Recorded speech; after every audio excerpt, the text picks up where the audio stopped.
sheeri nam sadii akka bittan. Sunis 33 akka nam sadii isin ga'uudha. Haa ta'u malee sheerii kana 98 obbo Dinquu qofatu sochoosaa kaawwan namoota lamaan keessaa tokko qofa kennee fi ar'ee jedhama.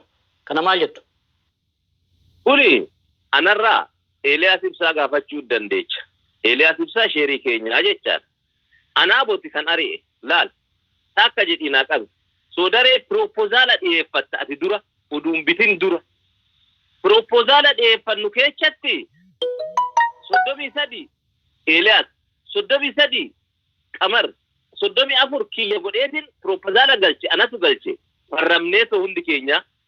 Jesti suni jechuun yaada sanirratti yaadni sun oggaa mootummaadhaan fudhatama argate. Yaadni amma nu dhiyeechine sun mootummaadhaan fudhatama oggaa argatte dhaarataa ashannaftee jettee si mootummaa siyaamu. Yoo siyaamu sani yaada kana dhiyeeffattanii kanaafi birrii kana kaffalaa koottaa kaa jedha. Birrii meeqa kaffala?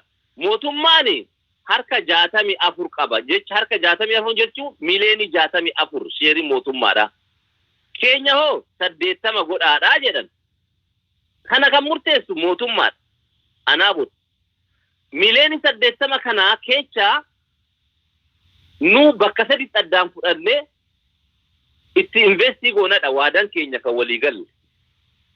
Kuni waadaadha. Haga kaffaltutti waadaadha. Wannan kaffaliin gubbaatti.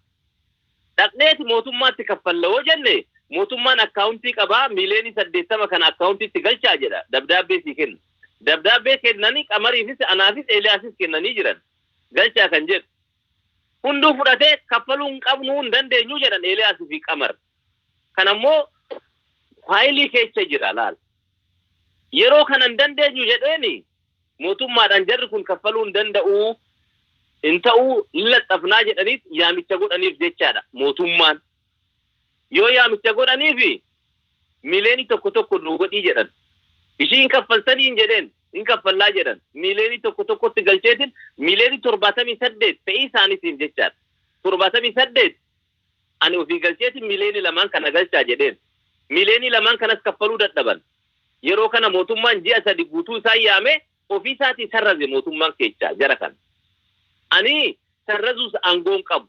Ani ijoolleen kun obboleewwan kiyya har'a maaliif dhufanii too sheerii hin galle oduu birrii miliyoonii takka gadi galchuu hin dandeechu sheerii keessatti.